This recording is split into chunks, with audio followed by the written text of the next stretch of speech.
മലയാള സിനിമയിൽ വയലൻസ് കാണിച്ച് ഏറ്റവും ബ്ലോക്ക് ബസ്റ്റർ ആയ സിനിമയായിരുന്നു മാർക്കോ. എന്നാൽ ഈ സിനിമയിൽ കാണിച്ച പല സ്റ്റൈലിഷ് സീനുകൾക്ക് പിന്നിലും ഒരുപാട് ഹോളിവുഡ് സിനിമകളുടെ ടച്ച് വരുന്നത്. ശരിക്കും പറഞ്ഞാൽ സംവിധായകന്റെ വലിയൊരു ബ്രില്യൻസ് ആയിരുന്നു.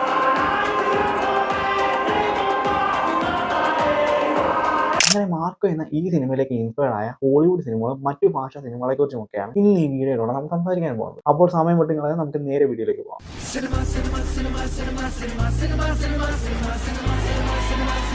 സിനിമ ഫാക്ട്സ് മലയാളം സിനിമയെക്കുറിച്ച് എന്തും ചർച്ച ചെയ്യപ്പെടും.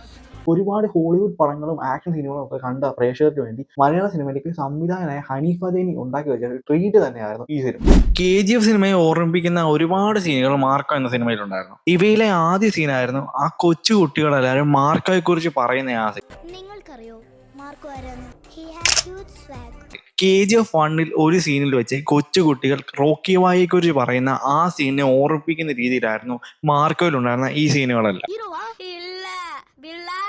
ഇത് കൂടാതെ ചർച്ചിലേക്കുള്ള മാർക്കോയുടെ ആ സ്റ്റൈലിഷ് വാക്ക് കണ്ടാലും KGF 2 റോക്കി ബായുടെ ഇൻട്രോയെ ഓർമ്മിപ്പിക്കുന്ന രീതിയിൽ തന്നെയായിരുന്നു.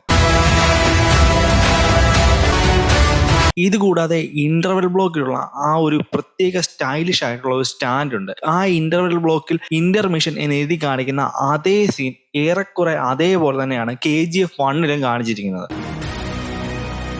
ശരിക്കും KGF 1 ഓർമ്മിപ്പിക്കുന്ന കൂട്ട് തന്നെയായിരുന്നു ആ ഒരു സീൻ. മാർക്കോ എന്ന സിനിമയുടെ ടൈറ്റിൽ എഴുതി കാണിക്കുന്ന ആ സീനുകളിലെല്ലാം നമുക്കൊരു സർപ്പത്തിനെ ഇങ്ങനെ കാണിച്ചു പോകുന്നുണ്ട്. ശരിക്കും പറഞ്ഞാൽ ഇതേ സിനിമ ഓർമ്മിപ്പിക്കുന്നത് മറ്റൊരു സിനിമയാണ്. അതാണ് തമിഴിൽ റിലീസായ കോബ്ര എന്ന സിനിമ. തമിഴിൽ റിലീസായ കോബ്ര എന്ന സിനിമയുടെ ഇൻട്രോ ടൈറ്റിൽ കാണിക്കുന്നതും ഏറെക്കുറെ മാർക്കോയുടെ ടൈറ്റിലിനെ ഓർമ്മിപ്പിക്കുന്ന രീതിയിൽ തന്നെയായിരുന്നു. സിനിമയുടെ തുടക്കത്തിൽ ആസിഡിലേക്ക് മാർക്കോയുടെ അനിയനെ ഇടുന്നതായിട്ട് കാണിക്കുന്നുണ്ട്. ഇതേപോലെ തന്നെ സിനിമയുടെ മെയിൻ വില്ലനെയും അവസാനം ആസിഡിലേക്ക് തന്നെ തള്ളിയിടുന്നത് കാണാം. അതായത് താൻ ചെയ്തു വെച്ച അതേ കാര്യം തനിക്ക് തന്നെ വിനയായി വരുന്നു. ഇതേ സംഭവമാണ് ശരിക്കും പറഞ്ഞാൽ ജയിലർ എന്ന സിനിമയിലുള്ളത്.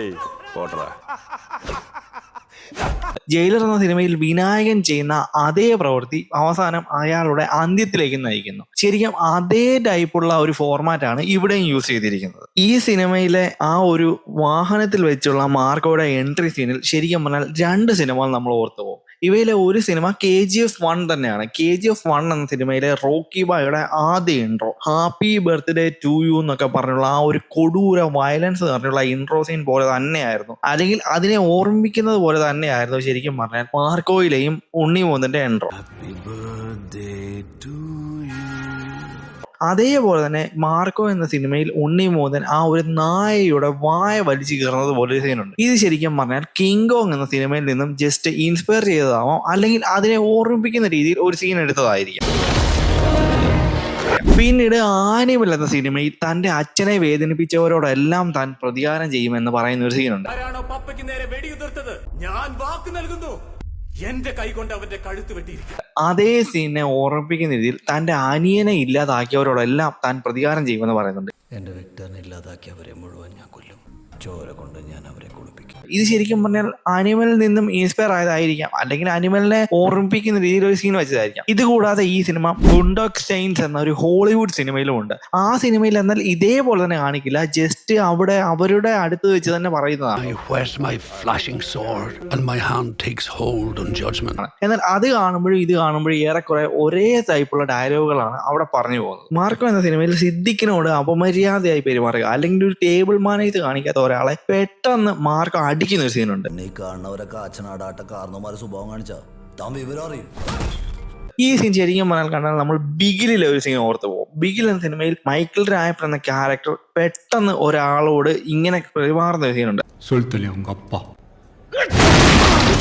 അതായത് ഒരു ബഹുമാനം നൽകാത്ത ഒരാളെ ഇങ്ങനെ തന്നെ വിമർശിക്കുന്നത് പോലെ. അങ്ങനെയുള്ള ആ ഒരു സീനിനെ ഓർമ്മിപ്പിക്കുന്ന രീതിയിലായിരുന്നു ശരിക്കും പറഞ്ഞാൽ ഈ ഒരു സീൻ കാണിച്ചത്. ഈ സിനിമയിൽ നടക്കുന്ന വലിയൊരു ഫൈറ്റ് ആണ് ആ ഒരു കേജിൽ വെച്ച് നടക്കുന്ന ഫൈറ്റ്. ഈ സീനിൽ കാണിക്കുന്ന എല്ലാ മൂവുകളും ശരിക്കും പറഞ്ഞാൽ WWE ഇതേപോലെ തന്നെ UFC ഫൈറ്റിംഗ് കോമ്പറ്റീഷനുകളെയും സൂചിപ്പിക്കുന്നത് പോലെയായിരുന്നു. ശരിക്കും പറഞ്ഞാൽ UFC നടക്കാറുള്ള ബ്രോക്ക് ലെസ്നറുടെ ഒക്കെ ഫൈറ്റ് മാച്ച് കാണുന്നത് പോലെ തന്നെയായിരുന്നു ശരിക്കും ഈ സിനിമയിൽ ഉണ്ണിമൂന്നന്റെ ആ ഫൈറ്റ് ഒക്കെ കാണും. എന്തായാലും ഒരു പക്ഷേ നമ്മളെ എല്ലാവരെയും ആ ഒരു ഫൈറ്റ് ഫൈറ്റിലേക്കൊക്കെ ഓർമ്മിപ്പിച്ചിട്ടുണ്ട് ഈ ഒരു സീൻ. സിനിമയുടെ ഇന്റർവെലിനോട് അടുക്കാറാകുമ്പോൾ ഇരു കൈകളും കെട്ടിയിട്ട മാർക്കോയ്ക്ക് ഒരു ഫൈറ്റ് വരുന്നുണ്ട്. ഈ ഒരു ഫൈറ്റ് സീൻ ഇപ്പോൾ കാണുമ്പോൾ നമുക്ക് ശരിക്കും പുഷ്പ 2 രംഗങ്ങൾ ഓർമ്മ വരുന്നുണ്ടായിരിക്കാം. എന്നാൽ പുഷ്പ 2 ഇറങ്ങി ദിവസങ്ങൾക്ക് ശേഷം തന്നെയാണ് ഇതേ മാർക്കോയും ഇറങ്ങിയത്. എന്നാൽ പുഷ്പ 1 ഏറെക്കുറെ ഇതിനോടനുബന്ധിച്ച് നടക്കുന്ന രീതിയിലുള്ള ഒരു ഫൈറ്റ് സീനൊക്കെ കാണിച്ചു പോകുന്നുണ്ട്. ശരിക്കും പറഞ്ഞാൽ നമുക്ക് മാർക്കോ സിനിമ കാണുമ്പോൾ ആ ഒരു ഫൈറ്റ് സീനൊക്കെ മനസ്സിലേക്ക് പെട്ടെന്ന് ഓടി വന്നേക്കാം. കാന്താര എന്ന സിനിമയിൽ പെട്ടെന്ന് ഋഷഭ് ഷെട്ടിയുടെ അടുത്തേക്ക് ഒരു രൂപം വന്ന് ഭയപ്പെടുത്തുന്ന പോലെ ഒരു സീൻ കാണിക്കാറുണ്ട്. അതേപോലെ ഒരു സീനും ഇതേ സിനിമയിൽ തന്നെ കാണിച്ചു പോകുന്നത്. ശരിക്കും പറയാൻ അതിൽ നിന്ന് ഇൻസ്പയർ ആയതാണോ അതോ അതിൽ നിന്നുള്ള ഒരു റെഫറൻസ് വെച്ചതാണോ എന്തായാലും അറിയില്ല. ഈ സീനൊക്കെ വളരെ മികച്ച രീതിയിലായിരുന്നു തിയേറ്ററിൽ വർക്കായത്. റസലിനെ മാർക്കോ അറ്റാക്ക് ചെയ്യുന്ന സമയത്ത് അതിൽ നിന്ന് രക്ഷപ്പെടാനായി റസൽ ഒരു ഐഡിയ എടുക്കുന്നുണ്ട്.